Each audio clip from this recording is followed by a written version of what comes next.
Clean cut என்று விட்டான் என்று அழுததும் அன்று 2 மகால்களிலும் அந்த சிறு பெண் அழைத்தும் பதில் பேசாமல் முகத்தை திருப்பிக் கொண்டு தோழிகளோடு திரும்பி வந்ததும் எல்லாம் என்ன வெறும் நடிப்பாக இருக்க முடியாமல் பிறகு சுசி கலங்கி கண்ணீர் வடித்தது அவளுக்கு வசுந்தராவுக்குமே தெரியும். நல்ல வேளையாக நீங்கள் இருவரும் எனக்கு பலமான தூண் போல பக்க பலமாக இருந்த அந்த இடத்தில் நான் உடைந்து போய் கேவலப்பட்டு விடாமல் காப்பாற்றினீர்கள் என்று கையை பிடித்துக்கொண்டு நன்றி கூட சொன்னாள். இங்கே பார்த்தால் யார் முன்னிலையில் அழுது கேவலப்பட்டு விடாமல் காப்பாற்றினீர்கள் என்று சொன்னாலே அதே விவாகரன் வீட்டு பெண்ணோடு ஜாலியாக ஐஸ்கிரீம் முக்கிக் கொண்டு இருக்கிறாள். ஒருவேளை இரு குடும்பங்களுமே இடையே சமாதானம் ஆகிவிட்டதோ சொல்லவில்லையோ என்று தோன்றினாலும் சுசி சந்தோஷமாக இருப்பதுதான் முக்கியம் என்று எண்ணி செல்போனை எடுத்தாள் அவள். முதலில் கீர்த்தனா தொடர்பு கொண்டது சுசித்ராவுடைய தாயாரை. அந்த பெண்மணிதானே மகளை தோற்றுவதற்காக அவளை வர சொல்லி கண்ணீர் விட்டது. எல்லாம் சரியாகி விட்டிருந்தால் அதையும் அவள் மூலமாக கேட்டு சந்தோஷப்படலாமே. அப்புறமாக சுசித்ராவிடம் வாழ்த்தும் சொல்லலாம். டெலிஃபோனை எடுத்து தனத்திடம் கீர்த்தனா சந்தோஷமாக தான் கேட்டாள். சுசி இப்போது எப்படி இருக்கிறாள் என்று. ஆனால் பரவாயில்லை கீர்த்திமா, உன் சிநேகிதி சற்று வேகமாக தோறி வருகிறாள். முகத்தில் இப்போதெல்லாம் கொஞ்சம் சிரிப்பு கூட தெரிகிறது. வசுதாவும் நீயும் அவரவர் படிப்பு வேலையை ஒதுக்கி சுசியோடு நேரத்தை கழிப்பது அவளுக்கு டானிக் மாதிரி இருக்கிறது என்று நினைக்கிறேன்.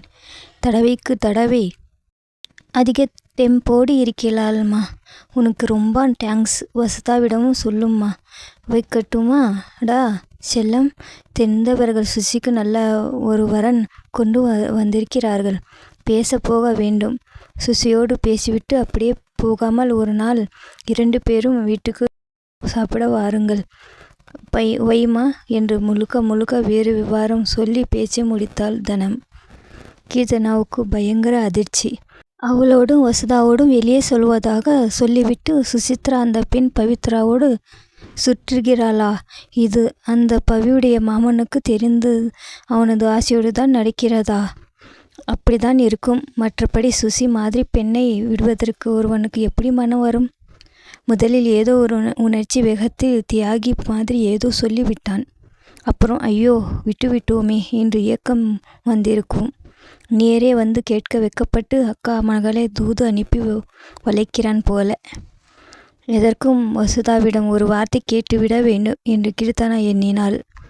அவளிடம் கேட்பது என்று முடிவு செய்ததுமே வசுதாவை போனில் அழைத்தாள். வேலை நேரத்தில் கூப்பிடுகிறாயேப்பா, அப்படி முக்கியமாக என்ன விஷயம்? சீக்கிரம் சொல்லு என்று அவசரப்பட்டாள் அவள். அவளும் சுசித்ராவை பல நாட்களாக பார்க்கவில்லை என்று தெரிந்ததும் கீர்த்தனாவுக்கு முழுதாக விவரம் புரிந்துவிட்டது. விவாகரனுக்கு சுசித்ராவை விட்டுவிட மனமில்லை. அதே போல சுசிக்கும் விவாகரன் மயக்கம் தலைக்கேறி இருக்கிறது. இல்லை என்றால் தோழிகளோடு வெளியே போவது போல பெற்றோரிடம் போய் சொல்லிவிட்டு அந்த விவாகரன் குடும்பத்தோடு குழவுவாளா? சுசித்ராவை காந்தி என்று படிக்கும்போது கேலி செய்வதுண்டு. யாருக்காவது பிறந்த நாள் ஓர் அரை நாள் உடம்பு சரியில்லை என்று லீவ் போட்டுவிட்டு சினிமாவுக்கு போகலாம் என்றால் ஒத்துக்கொள்ளவே மாட்டாள். அப்படி என்ன போய் சொல்லியாவது போவது? விடுமுறை நாளிலே பிறந்த நாள் கொண்டாட்டத்தை வைத்து கொள்ளலாம் என்று மறுத்து விடுவாள். அப்படிப்பட்டவள் இப்படி பெற்றோரிடம் போய் சொல்லும் அளவுக்கு மாற்ற இருக்கிறான் என்றால் விவாகரன் தான் இப்போது முழு வில்லனாக சுசித்ராவுடைய அந்த தோழிக்கு தோற்றமளித்தான். இன்ன மாதிரி விஷயம் பேச வேண்டும் என்று கீர்த்தனா சொல்லவும் வேலை முடிந்து வந்து அவளை சந்தித்த வசுதாவும் மற்றவர்களின் கருத்தை ஆமோதித்தாள். அந்த விவாகரன் ரொம்ப கெட்டிக்காரனாக தெரிகிறான்டி. சரியான குள்ளநெறி. முதலில் பணம் போதாது, பெரிய பிள்ளைகளின் பொறுப்பு சுசிக்கு வேண்டாம் என்று ரொம்ப உத்தம மாதிரி சொல்லி திருமணத்தை நிறுத்தி நல்ல பெயரை வாங்கி கொண்டார். அப்போது நம்மில் யாருக்காவது தோன்றியதா எப்படியும் அவருடைய வீட்டில் அந்த இரட்டை சாவுக்கு பிறகு உடனே திருமணத்தை நடத்த முடியாது நின்றுதான் போகும் என்று. எப்படியும் கல்யாணத்தை தள்ளி போட்டுதான் ஆக வேண்டும். அதையே பயன்படுத்தி பெரிய தியாகி பட்டம் வாங்கி கொண்டார். அப்போதே சுசியை எப்படியும் வளைத்து விடலாம் என்று நிச்சயமாக இருக்கும் இல்லை என்று சொல்லி அவளை ஏங்க வைத்துவிட்டு பச்சை கொடி காட்டினால் அவளை தன் இஷ்டம் போல் ஆட வைக்கலாம் என்கிற திட்டம். அதே போல அவளை பெற்றவர்களிடமே போய் சொல்ல வைத்து விட்டாரே. அதற்கு மேலும் பார், அக்கா பிள்ளைகளும் சேர்ந்துதான் அவளுடைய குடும்பம் என்று வலியுறுத்தும் போல அக்கா பிள்ளையையும் அவளிடம் பழக வைக்கிறார். அந்த பெண்ணை தானே சுசி கூட பார்த்ததாக சொன்னாய்? ஆமாம் வசு. விவாகரனுடைய சூழ்ச்சி புரியாமல் அந்த அக்கா மகளோடு சிரித்து பேசியபடி ஐஸ்கிரீம் தின்று கொண்டு இருக்கிறாள். நன்றாக வழியில் விழுந்து விட்டாள் என்று தோன்றுகிறது. இப்பொழுது என்ன செய்வது? நடப்பது நடக்கட்டும் என்று இருக்க கூடாதில்லையா? என்னதான் தன்னை உயர்த்தி காட்டி கொள்வதற்காக விவாகரன் சொல்லியிருந்தாலும் அவன் சொன்னது சரிதானே. விதிவசத்தால் வயதானவரை இரண்டாம் தரமாக மணந்து பிள்ளைக்குட்டி பெறுவது பொறுப்பில் சீக்கிரமே கிழடு தட்டி போகிற பெண்களின் நிலைதானே சுசிக்கும். அதை எப்படி பொறுப்பது? ஐயோ, கட்டாயம் கூடாதப்பா. எப்படி அவ்வளோ சீக்கிரமாக இதற்கு தீர்வு காண்பது என்று தான் பார்க்க வேண்டும் என்று ஓரளவுக்கு மேலாக அலுவலகம் போய் வேலை பார்க்கும் அனுபவத்துடன் வசுதா வழி முறைகளை ஆராயலானாள். இப்பொழுது நாம் சுசியை காப்பாற்றியாக வேண்டும். இதை 3 விதமாக செய்யலாம். 1. சுசியிடம் நேராக விஷயத்தை எடுத்து சொல்வது. அவள் காது கொடுத்து கேட்பாள் என்று நினைக்கிறாயா? எதற்காக தியாகி மாதிரி காட்டிக்கொண்டு முதலில் திருமணத்தை நிறுத்துவது போல பவுலா காட்டினாரே, அதையே செய்கிறாரே என்று அந்த பிள்ளைகளை மறுபடியும் பழக வைக்கும் போதே அவளுக்கு புரிந்திருக்க வேண்டும். அதுதான் இல்லை என்றால் பெற்றோரிடமாவது என்ன செய்வது என்று கேட்டிருக்க வேண்டும். அதை விடவும் மேலாக பெற்றவர்களிடமே போய் சொல்ல துணிந்துவிட்ட பிறகு அவளிடம் பேசுவதில் ஏதாவது பயன் இருக்கும் என்று நினைக்கிறாய் என்று கேட்டாள் மற்றவள். இருக்காது தான். இப்போது அக்கா மகளை பழக விடுவதற்கு அவளிடம் ஏதாவது ஓர் உருவப்படாத காரணம் காட்டியிருப்பாரோ? அதையே வேத வாக்காய் நம்பி நம்மிடம் சொல்லுவாள். மறுத்து நாம் என்ன சொன்னாலும் அவள் மண்டையில் இப்போது ஏறும் என்று எனக்கு தோன்றவில்லை. எனவே அதை விடு. அடுத்தது சுசி விட்டு ஆண்டி அங்கிளிடம் சொல்வது. அவர்கள் நம் பேச்சை நம்புவார்கள். ஆனால் விவாகரனை மறந்துவிடு என்று அவர்கள் சொன்னாலும் சுசி கேட்பாளா? துணிந்து பெற்றோரிடம் போய் சொல்லுகிறவள் அந்த பொய் வெளிப்பட்டு விட்டால் என்ன செய்வது என்று அதற்கும் ஓர் அதிரடி முடிவு யோசித்து வைத்திருப்பக்க மாட்டாளா?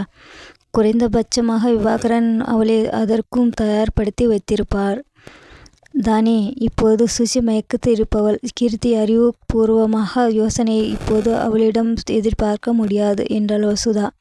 ஓ என்று தோழியின் வார்த்தைகளை செரிமானம் செய்தாள் கீர்த்தனா. பிறகு ரைட், அதை விட்டுவிடுவோம். 3 வழிகள் என்றாயே வசு, மற்றவை என்ன? அடுத்தது சுசியுடைய பெற்றோரிடம் விஷயத்தை கொண்டு செல்வது. இப்போதைக்கு அவர்களுக்கு மகளது விஷயம் எதுவுமே தெரியாது. தெரிந்து தடுத்தாலும் நாம் சற்றும் அறிந்திராத இந்த பொய் சொல்லும் சுசித்ரா பழைய அதிரடி முடிவை செயலாற்ற முனைந்தால் யாரால் அவளை தடுக்க முடியும்? அவளது வயது 22. அதையும் யோசிக்க வேண்டியிருக்கிறது. ஒரு பெருமூச்சுடன், இன்னும் அந்த கடைசி வழி என்னப்பா என்று கேட்டாள் கீர்த்தனா. சண்டைக்காரன் காலிலே விழுவது. என்னது மிஸ்டர் விவாகரனிடமே? சுசிக்காக கேட்பதா? திட்டம் போட்டு வேலை நடத்துகிறவர். அவளும் அவரது விருப்பம் போல வளைந்துவிட்ட பிறகு நாம் கேட்கிறோம் என்று அதை நிறுத்தி விடுவாரா? நடக்கின்ற காரியமா என்று நம்பிக்கையின்றி கேட்டாள் கீர்த்தனா. கேட்கிற விதமாய் கேட்போம் கீர்த்தி. மிஸ்டர் விவாகரனுக்கு தன்னை நல்லவனாக காட்டிக்கொள்ளும் ஆசை நிறைய இருக்கிறது. அதை அந்த உத்தம சிகாமணி தனத்தை தான் நாம் பயன்படுத்தி கொள்ள வேண்டும். சுசித்ராவின் மகிழ்ச்சிதான் முக்கியம் என்று சொல்லி பெரிய தியாகி மாதிரி காட்டிக்கொண்டாய். இப்போது என்ன செய்கிறாய் என்று நேரடியாக கேட்போம். இப்போதும் தனக்கு ஒன்றுமே தெரியாது சுசித்ராவாகத்தான் என்று விவாகரன் ஏதாவது கதை சொல்லலாம். 100ல் 1 வாய்ப்பாக அது மெய்யாகவும் இருக்கலாம். முதல் பார்வையிலே அவரிடம் சுசி எப்படி மயங்கி போனாள் என்று நமக்கு தெரியும் தானே. அப்படியே இருந்தாலும் அது நிஜமாக இருந்தால் நாம் தலையிடுவது பிடிக்காமல் சுச்சி நம்மை வெறுத்துவிட மாட்டாளா?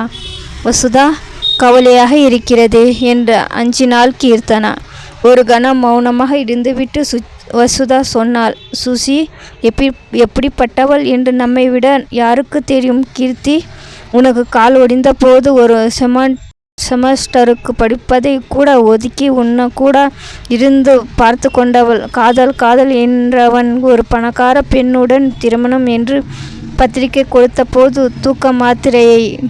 கதை முடிந்தது. இதே கதையில் நெக்ஸ்ட் சந்திப்போம். சப்ஸ்கிரைப் பண்ணிக்கோங்க, லைக் பண்ணுங்கள், ஷேர் பண்ணுங்கள். லைக் பண்ணிக்கோங்க, அப்போ தான் எல்லோருக்கும் இன்ஃபர்மேஷன் போகும். தேங்க்யூ ஃபார் வாட்சிங்.